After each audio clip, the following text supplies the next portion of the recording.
ಇವಾಗ ನೀವು ಇದ್ರದ್ದು ಹಾಕಿರೋದು ಯೂರಿಯಾ ಹಾಕಿರ್ತೀರಾ, ಎಸ್ ಹಾಕಿರ್ತೀರಾ, ಈ ಥರ ಪೋಷಕಾಂಶಗಳು ಹಾಕಿರ್ತೀರಾ. ಅದು ಬಿಟ್ಟು ಇನ್ನೇನೇನು ಹಾಕ್ಬೋದು, ಅದು ಏನೇನು ಹಾಕಿದ್ರೆ ಉಪಯೋಗ ಆಗುತ್ತೆ ಅಂತ ನಾನು ಇವಾಗ ಹೇಳ್ತೀನಿ. ಒಂದು ಹಸಿರೆಲೆ ಗೊಬ್ಬರ ಅಂತ. ಹಸಿರೆಲೆ ಗೊಬ್ಬರ ಅಂದರೆ ಇವಾಗ ತೋಟದಲ್ಲಿ ನೀವು ಹೆಂಗೆ ಬೆಳೆ ನೆಟ್ಟಿರ್ತೀರಲ್ವ, ಆ ಜಾಗದಲ್ಲಿ ಮಧ್ಯೆ ಸ್ವಲ್ಪ ಜಾಗ ಇರುತ್ತೆ. ಆ ಜಾಗದಲ್ಲಿ ನಾವು ಸೆಣಬು ಮತ್ತು ಡಯನ್ಸ್ ಅಂತ ಗಿಡಗಳನ್ನ ನೆಟ್ಟರೆ ಅದೊಂದು 5 ರಿಂದ 6 ವಾರಗಳು ಬೆಳೆಯುತ್ತೆ. ಈ ನಿಮ್ಗಳ ಜೊತೆ ಗಿಡಗಳ ಜೊತೆಗೆ ಬೆಳೆಯುತ್ತೆ. ಅದು ಬೆಳೆದ ಮೇಲೆ ಮಣ್ಣನ್ನು ತೆಗೆದನ್ನ ಮಿಕ್ಸ್ ಮಾಡಿದ್ರೆ, ಚೆನ್ನಾಗಿ ಮಿಕ್ಸ್ ಮಾಡಿ ಒಳಗಡೆನೇ ಮಿಕ್ಸ್ ಮಾಡಿದ್ರೆ ಅದು ಮಣ್ಣಿಗೆ ಭೂಮಿಗೆ ಸೇರುತ್ತೆ. ಅದು ಗೊಬ್ಬರ ಆಗಿ ತಿರುಗುತ್ತೆ. ಅದು ಆವಾಗ ನಿಮ್ಗೆ ಒಳ್ಳೆ ರೀತಿಯಲ್ಲಿ ನೀವು ಹೊರಗಡೆ ತರೋಂಥದ್ದಿಲ್ಲ, ದುಡ್ಡು ಖರ್ಚು ಮಾಡಬೇಕು, ದುಡ್ಡು ಬೇಕು ಅದಕ್ಕೆಲ್ಲ ಅನ್ನೋದು ಏನಿಲ್ಲ. ಅಲ್ಲೇ ಬೆಳಿತೀರ, ಅಲ್ಲೇ ಮಣ್ಣಿನ ಫಲವತ್ತತೆ ಜಾಸ್ತಿ ಆಗುತ್ತೆ. ಇನ್ನೇನಂದರೆ ಸಾವಯವ ಗೊಬ್ಬರ ಮತ್ತು ರಾಸಾಯನಿಕ ಗೊಬ್ಬರ ಆಗಿದೆ. ರಾಸಾಯನಿಕ ಗೊಬ್ಬರ ನೀವು ಹಾಕ್ತಾ ಇರ್ತೀರ. ರಾಸಾಯನಿಕ ಗೊಬ್ಬರ ಒಂದನೇ ಹಾಕೋದ್ರಿಂದ ನಿಮ್ಮ ಮಣ್ಣಿನ ಫಲವತ್ತತೆ ಪ್ರತಿ ವರ್ಷಕ್ಕೆ ಕಮ್ಮಿ ಆಗ್ತಾ ಹೋಗುತ್ತೆ. ಅದ್ರ ಬದಲು ರಾಸಾಯನಿಕ ಸಾವಯವ ಗೊಬ್ಬರ ಅಂದರೆ ನೀವು ಹೆಂಗಿರೋ ಕುರಿ ಮೇಯ್ತಾ ಇರ್ತೀರಾ, ಹಸು ಸಾಕ್ತಾ ಇರ್ತೀರಾ, ಅದ್ರಲ್ಲಿ ಬರೋ ಪ್ರತಿಯೊಂದನ್ನು ನೀವು ತಗೊಂಡು ಬಂದು ಹಾಕಿದ್ರೆ ಎಷ್ಟೋ ನಿಮ್ಗೆ ಅಂದರೆ ಅದು ಫಲವತ್ತತೆಯಿಂದ ನೀವು ಕಾಪಾಡ್ಕೋಬೋದು. ಏನು ಭೂಮಿಲಿ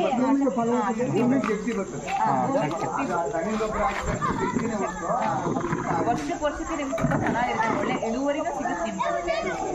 ಹಂಗಾಗಿ ಕೋಳಿ ಗೊಬ್ಬರ ಹಾಕ್ಬೋದು, ಹಸು ಗಂಜಲ ಕೂಡ ಹಾಕ್ಬೋದು. ಗಂಜಲ ಕೂಡ ತುಂಬ ಚೆನ್ನಾಗಿ ನೈಟ್ರೋಜನ್ ಯೂರಿಯಾನ ಸ್ವಲ್ಪ ಕಮ್ಮಿ ಮಾಡಿಕೊಂಡು ಹಸು ಗಂಜಲ ಹಾಕೋದ್ರಿಂದನೂ ನಿಮಗೆ ಉಪಯೋಗ ಆಗುತ್ತೆ.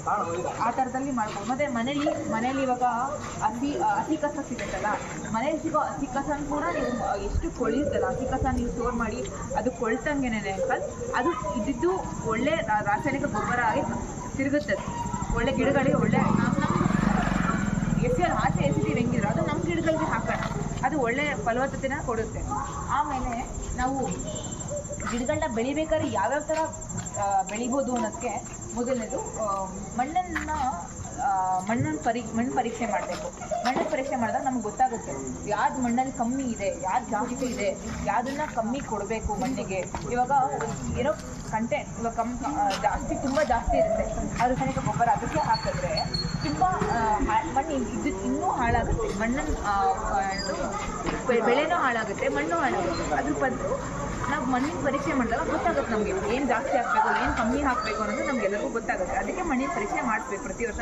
ಈ ಬೆಳೆ ಇಡೋಕ್ಕೂ ಮುಂಚೆ ಒಂದ್ಸರಿ ಮಣ್ಣಿನ ಪರೀಕ್ಷೆ ಮಾಡಿಸಿ ಆಮೇಲೆ ಬೆಳೆ ಚೆನ್ನಾಗಾಗುತ್ತೆ. ಇವಾಗ ಪ್ರತಿಯೊಂದು ನಾವು ಯಾವ್ದು ಬೆಳಿತೀವಲ್ಲ ಪ್ರತಿಯೊಂದು ಇವಾಗ ನಾವು ರಾಗಿ ಬೆಳಿತೀವಿ, ಭತ್ತ ಬೆಳಿತೀವಿ, ಜೋಳ ಬೆಳಿತೀವಿ, ಎಲ್ಲ ಅದಕ್ಕೆ